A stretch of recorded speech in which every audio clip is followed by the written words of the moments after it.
Mercredi le 8, bienvenue en prenant votre café. Je m'excuse pour hier, ceux qui se lèvent très tôt. J'avais mis la vidéo à une mauvaise heure.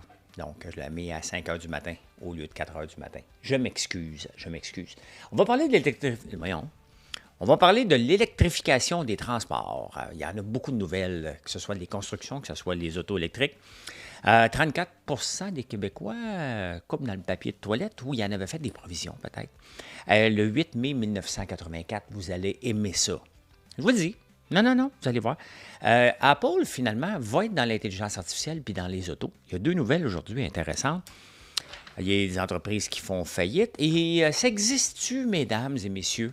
Bien, messieurs, ça vous prend plusieurs femmes pour le savoir. Mesdames, la synchronicité menstruelle, est-ce que ça existe? Bien, il y a une étude qui est sortie.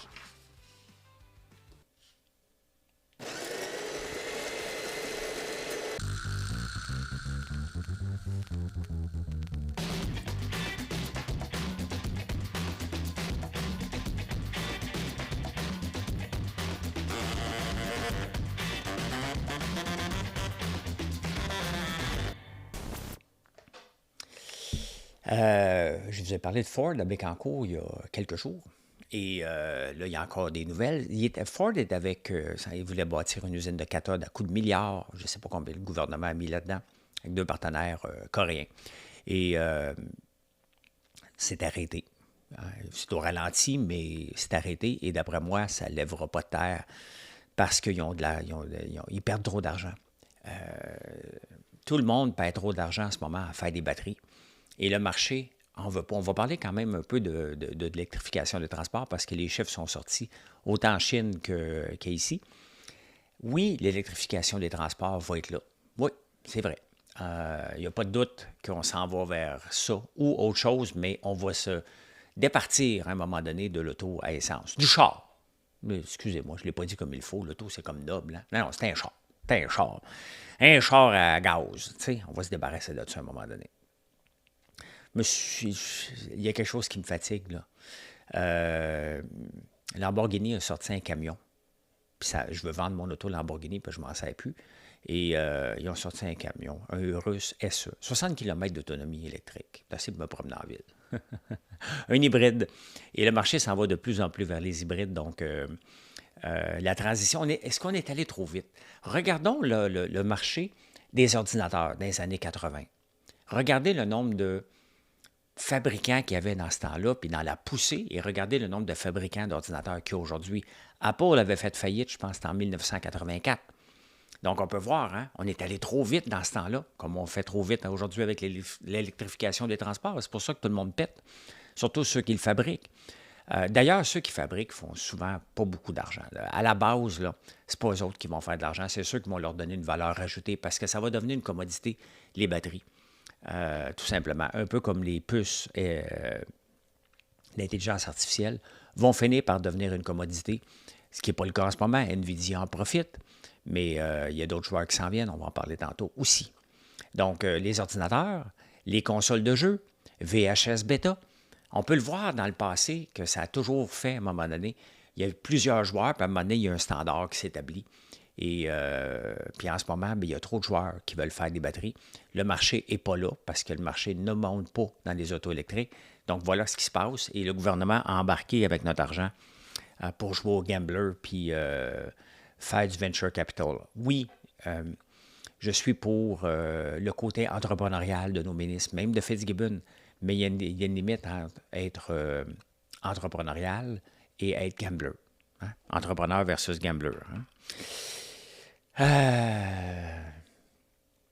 On est rendu là. Poursuivre son employeur pour ne pas aller travailler en présentiel. Bien, ça se passe en ce moment. Il y a des cas aux États-Unis, il va sûrement en avoir ici aussi au Canada, que prouve-moi. Tu sais, on est rendu là. Hein? Prouve-moi que j'ai vraiment besoin d'aller en présentiel. Puis bien entendu, bon, les précurseurs de ça sont des gens qui ont des légers handicaps et qui se disent, ben moi, j'ai de la misère à me déplacer, donc tu me fais déplacer pour rien. On est rendu là. Tu sais, à un moment donné, l'employeur a quand même le droit de gérer son entreprise comme il pense que c'est mieux pour lui. N'en déplaise à certains employés. Après ça, l'employé a toujours le choix de rester là ou de partir. Mais il reste à un moment donné que si on ne donne plus le droit à l'employeur de gérer son entreprise, c'est pas sauvage de demander de présentiel. Ça n'existait pas là, il y a 5-6 ans. Là. Ça existait, mais de façon... Donc, on est rendu là. Il y a des employeurs, des employés maintenant qui poursuivent, et non seulement quand ils poursuivent, ils disent, tu vas me reprendre, tu vas me laisser travailler à la maison comme je le veux, puis tu vas payer mes frais d'avocat en plus. Hâte de voir comment ça va se dérouler, mais d'après moi, il va y avoir un juge coucou qui va donner raison à ça, parce qu'il y a toujours un juge. La justice est très de gauche, il ne faut jamais l'oublier. Elle n'est pas tellement de droite, elle est très de gauche. Donc, c'est le genre de situation qui va arriver, tout simplement. Hein? Timbre. Quel jeu de mots poche. Les timbres à 1,15 on vient d'augmenter de 99 cents, je pense, ou de 7 cents, je ne sais pas combien c'était avant, pour renflouer les coffres de Post Canada. Post Canada, selon sa charte, ne peut pas faire de déficit. Et ça fait 3-4 ans qu'ils en font. Ils en font à peu près tout le temps, mais techniquement, il faut qu'ils retrouvent l'équilibre budgétaire. Là, ils ont fait 742 millions de pertes. L'année passée, c'était 542. Comment Post Canada peut réussir à faire des pertes? Expliquez-moi ça. Je n'utilise pas Post Canada, ou très rarement, dans les régions éloignées. Pourquoi? Parce que ça coûte trop cher. Le colis envoyé par Post Canada coûte en moyenne 2 fois plus cher qu'avec les transporteurs comme GLS, comme on utilise. Donc, je ne peux pas les utiliser. Ça ne fait pas de sens. Comment se fait-il? Hein? Post Canada, en 2016, j'ai sorti ce chiffre-là. Pourquoi 2016? Bon, pour le fun. Avait 50 000 employés. Aujourd'hui, il y en a 64 000. Le nombre de lettres en 2016 a été de 5,5 milliards par année. Aujourd'hui, de 2,2. Donc, on coupe de moitié les lettres. On n'est pas compétitif dans les colis et on augmente de 14 000 le nombre d'employés. Sans compter que ces employés-là ont un fonds de pension. Post Canada a un déficit dans le fonds de pension de 6,1 milliards. Donc, on peut le voir, hein, les entreprises comme Post Canada, qui se doivent d'être compétitifs avec le marché, comment peuvent-ils arriver alors qu'ils doivent payer 115 % du salaire? C'est à peu près l'équivalent qu'ils doivent mettre dans le fonds de pension. La contribution de l'employeur, c'est énorme. C'est d'avoir comme 2 employés pour le prix d'un. Mais on peut le voir qu'avec ce type de structure-là, Post Canada est condamné à ne jamais être rentable. Et on va les utiliser de moins en moins. Donc, qu'est-ce qu'on fait? Hein? Est-ce qu'on devrait le privatiser, le donner à des routes? GLS passe dans toutes les routes à peu près du Québec. FedEx aussi, UPS aussi. Y a-t-il moyen de faire une entente? Est-ce que réduire à 3 jours par semaine le courrier parce qu'on peut envoyer le courrier de façon différente? Pas évident parce que il y a des entreprises qui utilisent Post Canada pour avoir des colis. À ce moment-là, est-ce que ça va être la fin de Post Canada? Est-ce qu'on devrait privatiser? Qu'est-ce qu'on fait avec Post Canada? Mais le statu quo ne peut pas fonctionner. On ne peut pas augmenter de 14 000 le nombre d'employés alors que le nombre de lettres à la poste a tombé plus que de la moitié. On peut voir que c'est un non-sens. Puis en plus de ça, les facteurs, puisqu'ils font des routes publicitaires, font de l'overtime. Il y a un problème de gestion majeur, d'organisation et de dépenses qui n'a pas de bon sens, plus le fonds de pension. Donc, à un moment donné, il faut tout revoir, mais c'est pas évident. Hein? C'est pas évident, tout ça. Mais une chose qui est sûre, c'est que c'est mal géré. Qu'est-ce que vous voulez que je vous dise? Hein? Hey, qui est le plus heureux au travail? Les hommes ou les femmes? Bien, un sondage est sorti. 65 % des hommes sont heureux au travail, 60 % des femmes le sont. On est plus heureux au travail. Pourquoi? Il y a plusieurs explications, puis il n'y en a pas non plus. La seule différence, puis il y avait une étude qui était déjà sortie, c'est que les hommes, avant de commencer un travail, vont mettre leurs conditions. Les femmes sont plus gênées, puis ils ne mettront pas leurs conditions tout de suite. Donc, ils vont attendre que le boss les voit qui sont bonnes. Et ça, c'est une mentalité qu'elles doivent changer, d'arriver avec « moi, je vaux ça, et c'est ça que je suis capable de faire ». Et les hommes sont capables de le faire, sont plus coqués, les femmes le sont moins. Donc, peut-être qu'ils payent le prix, éventuellement, de leur gentillesse. Hein? Don't take my kindness for a weakness. C'est ça que ça veut dire.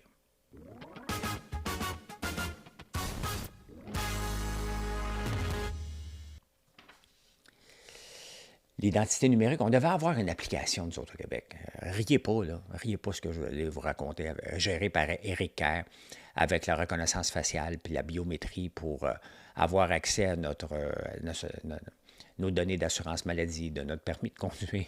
J'ai de la misère à pas rire pour finir. Donc, on a dépensé 105 millions. Et là, ça va être tabletté, ce projet-là.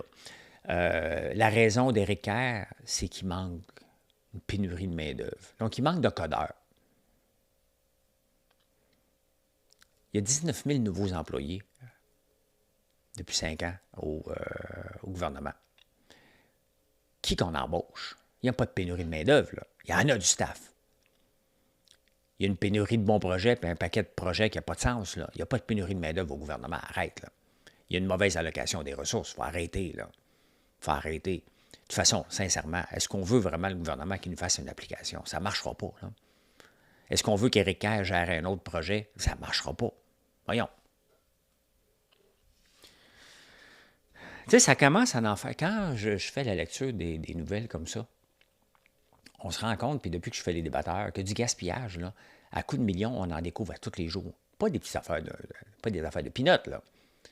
Hein? Nordvolt, c'est un gaspillage de milliards. Regardez Ford Bécancour, je ne sais pas combien de milliards qu'on a mis là-dedans, mais on en a mis. Donc, c'est un autre flop. On est bien content que Honda ne vienne pas ici, mais ça commence à en faire beaucoup. Hein? SAQ Click, un autre flop monumental. Toute transition d'informatisation est un flop. Ça commence à faire beaucoup d'argent qu'on vient chercher dans nos taxes. Hein? La STM, qui ne sont pas capables de gérer, qu'on va leur donner quand même 200 millions, puis ils en veulent encore plus. C'est sincèrement, là, c'est mal géré. C'est choquant parce que c'est nous autres qui payent avec nos taxes après. Hein? En parlant de nos taxes, l'OPCM, l'Office de protection de consultation de Montréal, je ne sais pas c'est quoi, là. L'Office public de consultation de Montréal qui avait fait un scandale, Dominique Olivier était là avant. Bien, Dominique Olivier avait fait faire mettre des règles. À la Ville de Montréal, tu peux avoir des contrats en bas de 25 000 sans appel d'offres. Fait qu'il avait fait un contrat 3 fois 25 000 pour avoir un site web de 72 000. Bien, ça leur prenait un site web. Hein? Ça leur prenait un site web. Tout le monde a besoin d'un site web. Dans l'Office, l'OPCM aussi, ça leur prenait un site web. Je rappelle que toutes les consultations qu'ils ont faites, ils ont été rejetées aux poubelles par Valérie Plante. Même la consultation de la Ville de bloquer le Mont-Royal, les Montréalais n'en voulaient pas. Et Valérie Plante a dit, c'est pas grave, moi, je vais le faire pareil parce qu'on m'a élu pour sauver le climat. Hein? Donc, elle n'écoute pas. Mais Dominique Olivier ne veut pas répondre au Journal de Montréal par rapport à ces questions-là. Pourquoi qu'en 2018, ça a été mis comme ça? Pourquoi? Parce qu'elle poursuit le Journal de Montréal pour diffamation. Parce qu'ils ont parlé contre elle. Hein? Donc, elle ne peut pas répondre. Hey, ça, c'est parfait. Hein? Tu poursuis le journal parce qu'il rapporte des faits. Et là, après ça, tu dis, je ne peux pas te répondre. On est en litige devant la cour. Elle est championne de se cacher derrière ces menteries. Ouf, je fasse attention pour me faire poursuivre. Je fais juste lire les journaux, Mme Olivier, avec 2 L. Avec 2 L. Hey, coupez-vous dans le papier de toilette ou vous n'avez accumulé trop dans le temps de la pandémie? Parce que vous vous souvenez, on a déjà eu une pénurie de papier de toilette. Hein? On avait peur au début de la pandémie. Donc, où on allait bien souvent aux toilettes. On travaillait de la maison. Hein? On ne pouvait pas utiliser le papier de toilette cheap de l'entreprise. Donc, on en a manqué. Presque. Là, il y en a, bien, je ne sais pas s'il y en a trop, mais 34 des gens coupent sur la pâte à dents, sur le papier hygiénique, sur le dessous de bras. Moi, je ne m'en mets plus de dessous de bras, ou presque pas, parce que je les aime pas. Et c'est un des prochains produits qu'on va faire éventuellement, peut-être en 2024. J'ai d'autres produits à développer avant, mais peut-être en 2024, on va en développer un. Un naturel, mais qui ne laisse pas de taches blanches en dessous. Donc, je suis là-dessus. Je suis là-dessus. Donc, 34 c'est énorme. Donc, on est serré financièrement et on coupe sur le papier de toilette. D'ailleurs, il y avait une étude qui était sortie et je pense que c'est 7 feuilles qu'on devrait utiliser. En utilisez-vous plus que ça? Hein? Si vous utilisez plus que 7 feuilles, vous êtes des gaspilleux. Je pense que c'était ça, 7 feuilles à chaque fois. Mais regardez-moi, comptez ça la prochaine fois. On en parle dessus demain. On en parler sur un live éventuellement. La gauche n'est pas si gauche que ça. Hein? La gauche, c'est une gang d'hypocrites, il faut se le dire.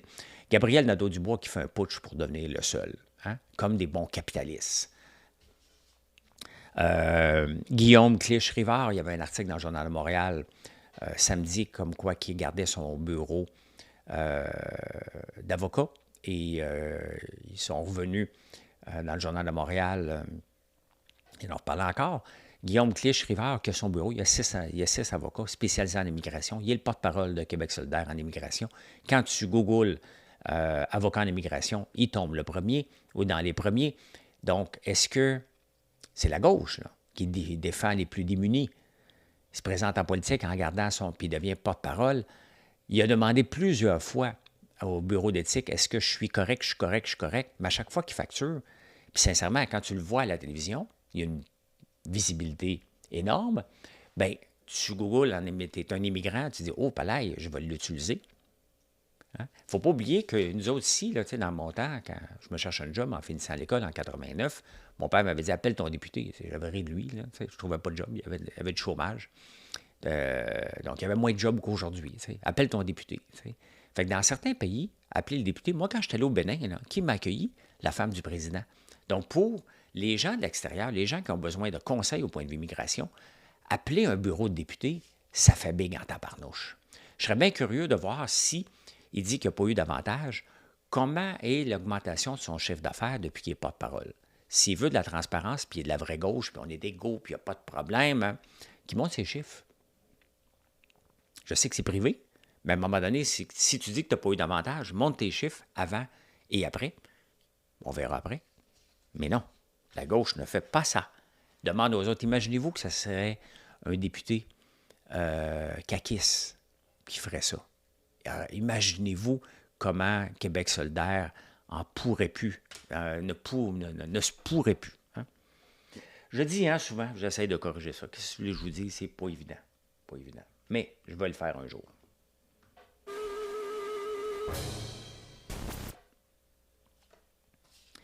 Je vous amène en 1984. Qu'est-ce qui se passait en 1984? Première affaire, je terminais mon secondaire, presque. J'ai terminé mon secondaire en juin 84. Donc là, je vous amène le 8 mai. Le 8 mai 1984. Première affaire, avant de tomber dans les choses vraies, pour rentabiliser ses succursales, la SAQ vend des eaux minérales et de la verrerie.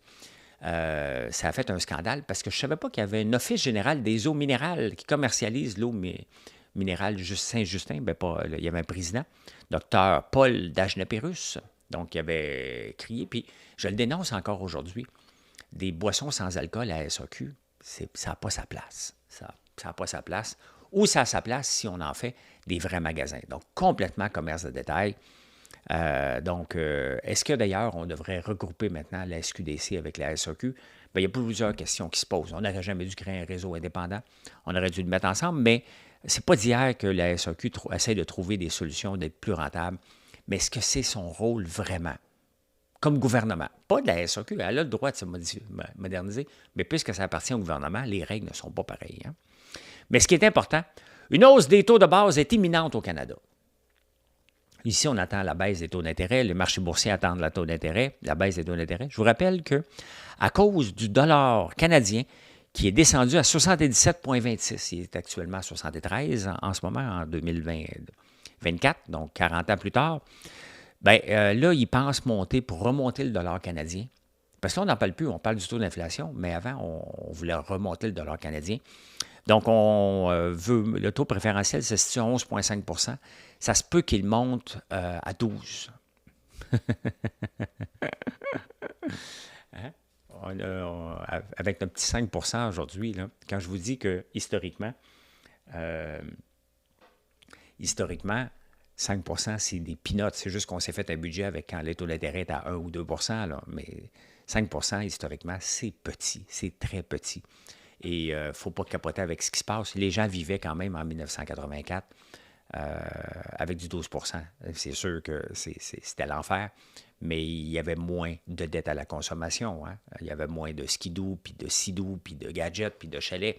Donc, c'est sûr que lorsqu'on prend un grand train de vie endetté, bien, c'est sûr qu'un impact est plus majeur aujourd'hui que dans le temps.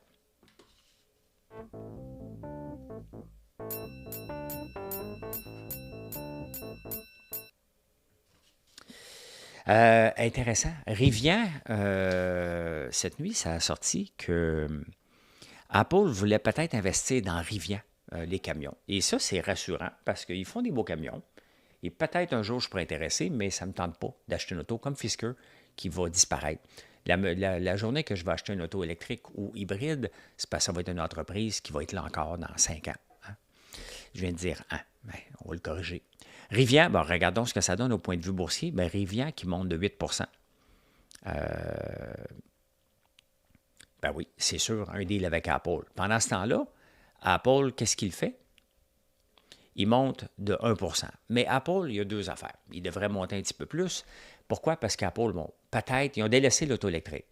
Pourquoi? Parce qu'ils se sont dit bâtir un réseau, probablement. Donc, acheter des actions de Rivian, qui est quand même historiquement basse par rapport à depuis 5 ans. Pas oublier que dans la folie, ça a déjà valu 170$, donc c'est pas cher, mais c'est cher encore si c'est Rivian tout seul. Si c'est Apple qui est dedans, ça devient plus intéressant. Puis Apple ont tellement d'argent qu'ils peuvent se permettre d'investir là-dedans. En même temps, bien, ils vont vendre leur technologie. Hein? Ça va être un beau package deal. C'est pas fou comme idée. Vraiment, vraiment pas fou. Donc, c'est peut-être pour ça qu'ils ont délaissé l'auto électrique. En même temps, Apple a du cash. Puis, il voit bien qu'il utilise de plus en plus ses propres puces dans les ordinateurs. Donc, ils ont la technologie puis le savoir-faire. Donc, au lieu d'aller se battre sur des chats GPT de ce monde, Apple, bien, va aller travailler sur les puces. Donc, il va lancer des puces d'intelligence artificielle pour les serveurs dans les centres de données. Donc, encore là, c'est un move intéressant parce qu'ils sont plusieurs. L'affaire, c'est que les prix des puces ne resteront pas aussi élevés que NVIDIA en profite, mais NVIDIA ne vaut que 33 fois les bénéfices malgré tout. On s'en vient ici, on va regarder NVIDIA pendant qu'on est là, qui remonte beaucoup, hein? 900, il n'est pas à 1000 $ encore, donc très, très intéressant. J'ai-tu un autre chiffre à vous montrer? Rivian, un deal avec Apple. Je vais aller vous montrer le prix du cacao et pourquoi que je n'ai pas eu d'augmentation de prix depuis longtemps et pourquoi qu'il y en a qui en ont profité. Bien, ceux qui en ont profité, ceux qui vous ont dit que il fallait qu'ils vous montrent les prix parce que le prix du cacao était plus élevé, bien, regardez le prix du cacao qui dégringole. Pourquoi? Parce que c'était bien entendu, une grosse partie de l'augmentation était de la pure spéculation. Et c'est pour ça que je regardais mes factures de chocolat et je ne les voyais pas monter parce qu'ils n'ont pas embarqué là-dedans. Et bravo à Barry Galibo, qui pas qui est mon fournisseur parce que je rachète de quelqu'un d'autre, mais qui n'a pas monté ses prix. Et on a pu en profiter puis continuer à vendre de très bons chocolats sans vous faire croire que les prix avaient augmenté. Si tu as des réserves pleines, pourquoi tu vas monter tes prix? Bien, c'est ça. Hein? C'est ça que les autres ont essayé de faire. Et qu'ils l'ont fait. Donc, si votre chocolatier vous a augmenté ses prix, dites-vous qu'il vous a, en bon québécois, fourré. Voilà, il faut le dire, le mot, c'est comme ça. Il n'a pas magasiné ses fournisseurs, parce que moi, je n'ai pas augmenté mes prix de chocolat depuis 1 an, parce que les prix n'ont pas augmenté, tout simplement. Quand ils vont augmenter, je vais vous le dire, et si je suis capable d'absorber encore parce que mon volume augmente, bien, je vais l'absorber, c'est comme ça. Ou je vais augmenter peut-être de 10 cents, mais je ne suis pas là. Hein? Je ne suis pas là. Donc, on a parlé de Rivian. Ah, c'est ça, j'en avais un autre à vous montrer. On est hypocrite. On est franchement hypocrite. Ici, regardez Li Auto. Li Auto qui a rapporté qu'il est seulement en Chine, mais qui vont s'installer à peu près partout. D'ailleurs, la France est en train de permettre, le président chinois est en France en ce moment, puis ils vont permettre d'avoir un meilleur deal avec les Chinois. La réponse pour les autos électriques, elle est chinoise, qu'on le veuille ou non. Tant qu'on ne laissera pas rentrer les autos chinoises, puis on va nous vendre des autos beaucoup trop chères. D'ailleurs, le prix des autos a augmenté de 20 000 $ depuis 2019. Les autos électriques, c'est encore plus cher. Les gens ne peuvent pas se permettre ça, donc ils n'en achètent pas tout simplement. Et Li Auto, qu'on ne veut pas ici, un peu comme BYD, qu'on ne veut pas en Amérique du Nord, pour des raisons de sécurité, on achète les actions. Et Li Auto a rapporté des bons chiffres, donc l'action, elle ne monte pas, là, mais elle a augmenté un peu, c'était hier. Donc, elle a augmenté hier, donc voilà, sur une journée. On achète les actions de Li Auto, mais on n'achète pas les autos. Les actions sont cotées à la bourse. C'est ça l'hypocrisie américaine. On permet aux entreprises chinoises de s'inscrire à la bourse Nasdaq qui vendent des autos à travers le monde, mais pas aux États-Unis. essayer de voir la logique derrière ça, à part de faire de l'argent avec quelque chose qui ne nous dérange pas. Ça fait plaisir aux Américains. On va faire de l'argent avec toi, mais viens pas nous déranger avec. On va te laisser Temu et Shine s'installer aux États-Unis parce que Facebook a 2 à 3 milliards par année de publicité payée par ces deux grands-là. Donc ça, c'est normal, mais on va bannir TikTok parce que il va déranger Facebook, entre autres. Vous voyez comment les Américains sont sont assez protectionnistes. Les 12 derniers mois ont vu 3500 entreprises au Québec déclarer faillite. Et pour plusieurs raisons, c'est 57 de plus depuis un an, 132 depuis 3 ans, puis presque le double de plus qu'en Ontario. Est-ce que le gouvernement est responsable de ça? En se lançant dans le panier bleu, il n'y a pas eu de panier Ontario, en disant l'achat local à tout prix, en disant aux gens, regardez, on va être là pour vous. Mais les gens se sont lancés en affaires et disaient, bien, regarde, le gouvernement va être là. Il a donné des prêts. Ça, c'est le gouvernement fédéral. Des subventions à vouloir être trop interventionniste dans le marché. Est-ce que le gouvernement nuit aux entreprises? 100 Il y a des gens qui n'auraient pas dû se lancer en entreprise. Il y a des gens pendant la pandémie qui n'auraient pas dû se lancer. Il y a des gens pendant la pandémie qui n'auraient pas dû rester. Donc, c'est sûr qu'il y a eu moins de faillites à un moment donné. Puis là, c'est le ressac, c'est la réalité, tout simplement. Donc, c'est tout simplement une trop grande intervention de l'État et une naïveté des entrepreneurs. Les entrepreneurs, on est naïfs en partant. Donc, il ne faut pas craquer notre naïveté. On est naïf parce qu'on pense que ça va être facile, qu'après 3 mois, on va faire de l'argent. Puis même moi encore, j'y pense. À chaque fois que je sors un produit, je me dis, hey, celui-là, c'est tout de monde. Chaque produit m'aide, chaque recette qu'on fait aide notre entreprise. Et ça s'en vient, pas tout de monde, mais le hockey stick, comme ça, où ce que, à un moment donné, ça explose, on est là-dedans.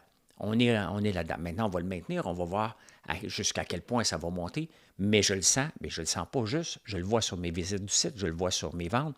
Donc, on est dans une belle montée. Pourquoi? Bien, tout simplement parce qu'on fait attention. On fait attention à qui en premier? Les clients. Je dois faire attention à vous en premier, en respectant, en étant transparent et vous expliquer, raconter l'histoire derrière tout ça à chaque jour pour que vous compreniez qu'est-ce qu'on fait exactement, qu'est-ce qu'on essaie de faire différemment, comment on essaie de faire une ferme différente. Je suis Clarkson Farm. Je me suis endormi hier sur un épisode, donc il faut que je recule un épisode d'une demi-heure. C'est comme ça. C'est comme ça. Et Hertz se départit par là d'auto électrique. J'avais oublié cette nouvelle-là. Hertz avait acheté beaucoup d'auto électriques dans le temps de la pandémie, de Tesla. Il en avait vendu une dizaine de mille. Je pense qu'il en avait acheté 30 000. Donc, ils ont dit l'autre jour, on en vend 10 000. Là, il y en écoule un autre 10 000. Ça coûte trop cher l'entretien. Et les gens ne les louent pas. Voyez comment on est allé tellement vite, mais tellement rapide. Et c'est pour ça qu'il ne faut plus avoir de nouveaux projets d'investissement de batterie. Et sincèrement, est-ce qu'on souhaite Nordvolt qui pète? Là, on ne peut plus que Nordvolt pète, mais ça va péter pareil. Pourquoi Nordvolt serait différente de toutes les autres entreprises qui en arrachent? Pourquoi? Bien, parce que ça n'apparaît pas en ce moment, ils ne sont pas publics. Et ils ont eu des milliards d'un peu partout. Donc, tous les gouvernements vont tout faire pour ne pas perdre la face avec Nordvolt. Donc, ça va, on ne le dira pas trop. Hein? La retraite. Il y a une règle du pouce à la retraite qui dit que pour prendre une retraite, il faut que tu prennes 4 de ton revenu disponible. L'autre jour, j'ai sorti les chiffres. On est rendu à 65 ans, soit ton fonds de pension du gouvernement ou de ton employeur, qu'on devrait avoir 1,5 million de côté, ou 55 ans. Ce qui est énorme, bien entendu. Ce qui est énorme. Admettons que tu as tout cet argent-là placé dans le S&P 500 qui te rapporte historiquement du 10 par année. Donc, si tu as 1 500 000 à chaque année, tu vas avoir 150 000. Ce qu'on dit pour la retraite, c'est qu'on devrait retirer 4 la première année, puis après ça, avec l'inflation. Si l'inflation est de 2 tu ressors 6 par année. Mais 4 d'1 500 000, il n'y a personne à peu près que ça. Là. Mais sur papier, c'est des chiffres qu'on dit qu'on devrait avoir. Donc, c'est 60 000 sur 1 500 000, tu rapportes du 10 Donc, à chaque année, à un moment donné, tu continues à t'enrichir. Donc, il n'y a même pas de danger pour ton héritage que tu voudrais donner en te retirant 4 de tes avoirs à partir de l'âge de 55 ans, si tu as 1,5 million, bien entendu, puis tu as investi ça dans un S&P 500 qui va te rapporter, espérons, la même chose que les 40 dernières années, bien, tu n'as même pas à t'inquiéter. Tu n'as même pas à t'inquiéter pour ta retraite si c'est le cas, parce qu'on s'inquiète pour notre retraite. Moi aussi, j'ai un montant en tête ou que j'espère avoir. Je ne le sais pas. Mais de toute façon, je ne suis pas en retraite encore. Je travaille, puis je vais travailler pour un petit bout.